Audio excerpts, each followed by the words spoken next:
Layer skin hair and laser clinic లో latest టెక్నాలజీతో laser hair removal, anti ageing and hair fall issues కి advance treatments అన్ని ఇక cost గురించి వరి అవ్వాల్సిన అవసరం లేకుండా అందిస్తున్నారు. ఇంకా మీ కాన్ఫిడెన్స్ ని తిరిగి తెచ్చుకోండి. Get your free consultation now. Telugu వారి నంబర్ 1 చాయిస్ తెలుగు మ్యాట్రిమోనీ. సజ్జలపై మాజీ మంత్రుల రివర్స్. వివరాల్లోకి వెళ్ళినట్లయితే ఈ మావిగన్ అంటే ఏమంటే జగన్మోహన్ రెడ్డి గారు మాట్లాడారు. దీన్ని కవర్ చేసుకోవడం మామూలుగా కాదు. ఒకటి కాదు, రెండు కాదు, ఎన్ని ఇబ్బందులు పడుతున్నారంటే, ఎందుకు ఇంత ఈ పరిస్థితి వచ్చింది అంటే ఈరోజు అనుకోండి, ఈరోజు నిన్న సాయంత్రం మొత్తానికి టెలికాన్ఫరెన్స్ నిర్వహించారంట సజ్జల.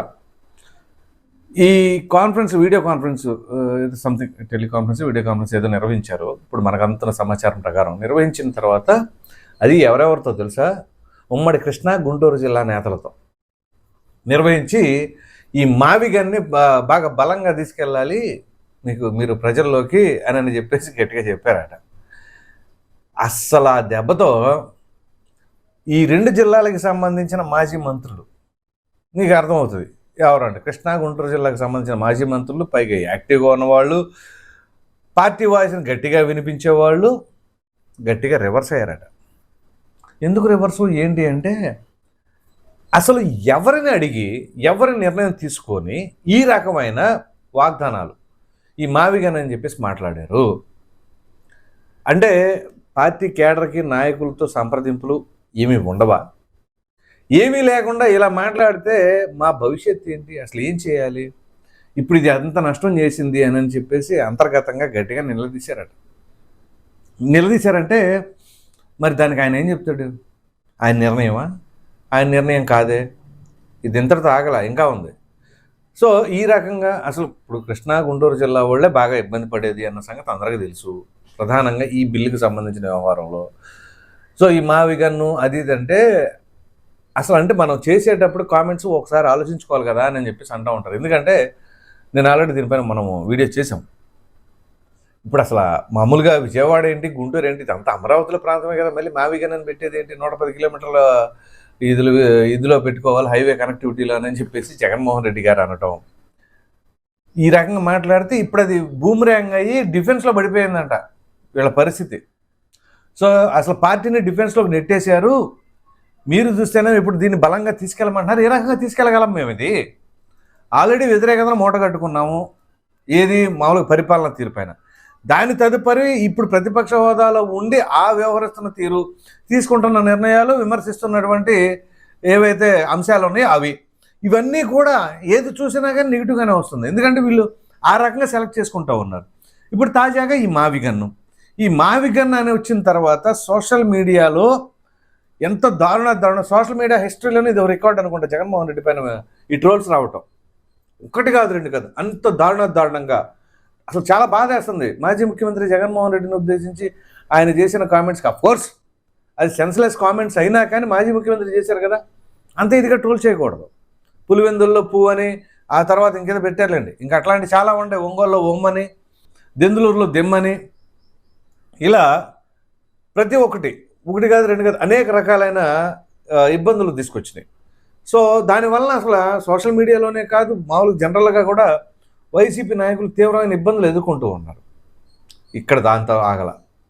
ఇంకా ఆ టెలికాన్ఫరెన్స్ లో ఇంకా ఏం జరిగింది అంటే, మీరు ఎలా చెప్పారు, ఎందుకు చెప్పారు, ఏంటి అని చెప్పేసి అంటే సజ్జల రామకృష్ణారెడ్డి ఇచ్చిన రిప్లై కూడా గట్టిగానే ఉంది. నన్ను ఏం చేయమంటారు, నన్ను ఏం చెప్పమన్నారో అదే చెప్పా, ఇంకా ఆ తర్వాత మీ ఇష్టం అని చెప్పేసి ఆయన మాత్రం ఏం చేస్తారు, అంతే కదా. ఇప్పుడు జనరల్గా పబ్లిక్లో కొంతమంది ఉన్న టాక్ ఏంటి అంటే, సజ్జల రామకృష్ణారెడ్డి వెనకాల మొత్తం నడిపిస్తున్నారు, జగన్మోహన్ రెడ్డిది ఏమీ లేదు అని చెప్పేసి అనే ఉద్దేశంతో. ఇప్పుడు మాజీ మంత్రులు సజ్జల రామకృష్ణారెడ్డి గారిని ఈ రకంగా మాట్లాడారు అంటే మొత్తం మీరే చేస్తున్నారనే ఉద్దేశంతో చెప్పారా? లేదు, మేము ఇట్లా మా పరిస్థితిలో ఉన్నామని చెప్పేసి సజ్జల రామకృష్ణారెడ్డి ఇదంతా కాదు, వాళ్ళు నన్ను నేను కన్వే చేయమన్నారో జగన్మోహన్ రెడ్డి గారు అదే కన్వే చేశాను అని చెప్పేసి చెప్పారా? సో ఇటువంటి కాన్వర్జేషన్ జరిగింది కాబట్టే ఇక వాళ్ళేమన్నారంటే, ఇదంతా కాదులే కానీ జగన్మోహన్ రెడ్డి గారితో మాకు ఓ మీటింగ్ ఏర్పాటు చేయండి అని చెప్పేసి అన్నారట డైరెక్ట్గా మాజీ మంత్రులు. సో ఇందులో గుంటూరు జిల్లాకు సంబంధించిన మాజీ మంత్రి, కృష్ణా జిల్లాకు సంబంధించిన మాజీ మంత్రి ఇద్దరు కూడా గట్టిగానే రివర్స్ అయ్యారట సజ్జల రామకృష్ణారెడ్డి గారి పైన. సో అసలు ఏం చేస్తున్నారు ఏంటి, మమ్మల్ని ఏం చేయాలనుకుంటున్నారు? అఫ్కోర్స్ అందులో ఈ కృష్ణా జిల్లా ఆయనకి పెద్ద ఇబ్బంది ఏం లేదు, ఎందుకంటే ఆయన రాజకీయాల నుంచి పక్క జరిగిపోయాడుగా. పక్కకు జరిగిపోయినా కానీ ఆయన పక్క జరిగినట్టు ఏం కనిపించట్లే ఈ మధ్యకాలంలో.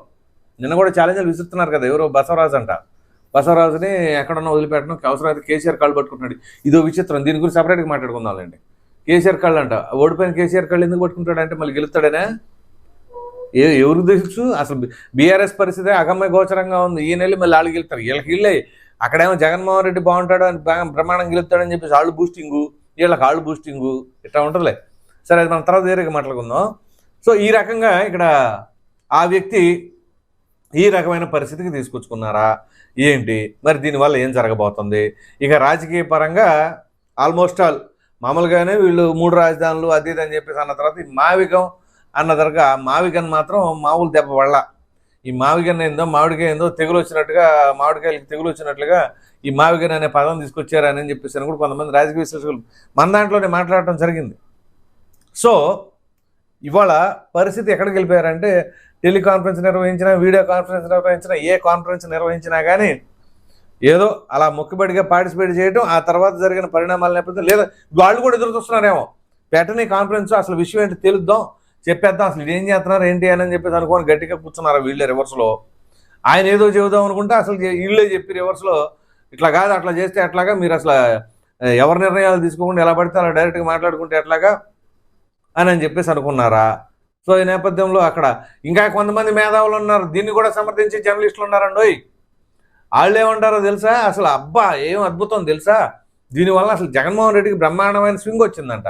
ఎక్కడొచ్చింది స్వింగు? ఉన్నది కూడా పోయింది పాపం. వీళ్ళేదో స్వింగ్ వచ్చింది, అది వచ్చింది, ఇది వచ్చిందని ఏదో పాపం వాళ్ళు తీసుకున్న దానికి న్యాయం చేయాలి కాబట్టి చెబుతూ ఉంటారు, అది వేరే విషయం. చాలామంది ఆ రకంగా చేసి ఎట్లా చేశారు, ఎట్లా చేసే జడగొట్టి 11కి తీసుకెళ్ళింది ఆయన్ని.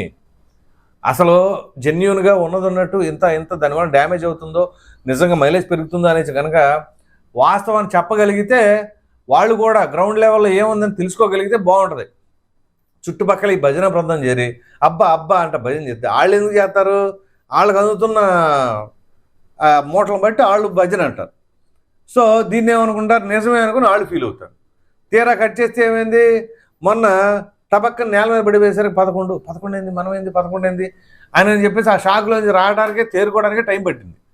ఆ రకమైన పరిస్థితి.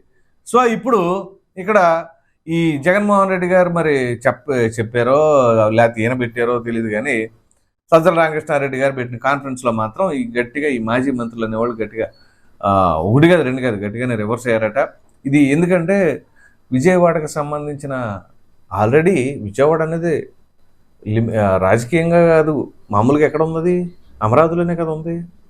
రాజకీయంగా ఎన్ని విమర్శలు చేయాలి అన్నా మరీ కళ్ళు మూసుకుపోయినట్టు విజయవాడకు సంబంధించి లేకపోతే గుంటూరుకు సంబంధించి అది అమరావతి పరిధిలో ఉన్న వాటిని కూడా పట్టుకెళ్ళి దాన్ని రాజధాని చేయండి అని చెప్పేసి అంటే మామూలుగా కాదు, విపరీతమైన ట్రోల్స్ గురవుతుంది. సో అందు గురించే ఇక్కడ 1 కాదు 2 కాదు ఈ మాజీ మంత్రులంతా కూడా గట్టిగా ఫైర్ అయ్యారు అని అంటే, అక్కడ నిజంగా ఒక 10% డ్యామేజ్ అయితే దాన్ని 5% అని చూపించుకుంటారు. అలా అసలు డ్యామేజే లేదంటారు. 10% కాదు, 10% డ్యామేజ్ అయితే 10% బెనిఫిట్ అని చెప్పుకుంటారు. అట్లాంటిది వీళ్ళు మేము బాగా డ్యామేజ్ అయిపోయామని చెప్పారంటే ఇక బాగా కాదు, చాలా తీవ్రంగా డ్యామేజ్ అయినట్టు అర్థం చేసుకోవాలి. ఇవాళ సజ్జల రామకృష్ణారెడ్డి పైన అట్లా రకంగా మాట్లాడారంటే, మరి మొన్నదాకా అధికారంలో సజ్జల రామకృష్ణారెడ్డి పైన ఎవరైనా ఒక్కళ్ళైనా నోరు తెరవగలిగేవాళ్ళ? ఏ ఒక్కరైనా జగన్మోహన్ రెడ్డి గారి దగ్గరికి వెళ్ళాలంటే ముందు ఇక్కడికి వచ్చేవాళ్ళు, వచ్చిన తర్వాత సార్ అంటానే ఉండేవాళ్ళు సజ్జల రామకృష్ణారెడ్డి దగ్గర. నేను కూడా కొంతమందిని చూసేలేండి, ఎందుకు పేర్లు చెప్పకూడదు, నేను ప్రత్యక్షంగా నేను అక్కడుండి చూసిన కూడా కొంతమంది ఉండారు. అదే సార్ అని ఆయన దగ్గర చేరి అట్లా మాట్లాడి ఇవాళ ఆయన పైన రివర్స్ అవుతున్నారంటే మరి అది ఎక్కడుంది, ఆ గ్యాప్ ఎందుకు వచ్చింది ఏంటి? ఒక్క ఓటమితో ఈ లూప్ హోల్స్ అన్నీ బయటపడినాయా ఏంటి? మరి మీరేమనుకుంటున్నారు? ఈ సజ్జల రామకృష్ణారెడ్డి పైన రివర్స్ అయ్యారు కదా ఈ మావిగన్ పేరు మీద ఈ మాజీ మంత్రులు, ఎవరెవరు అయ్యి ఉంటారు, ఎందుకని అనుకుని ఉంటారు, మరి దీనివల్ల ఏం జరిగి ఉంటుందని మీరు అనుకుంటున్నారో ఖచ్చితంగా కామెంట్లో తప్పకుండా తెలియచేయండి. Thank you.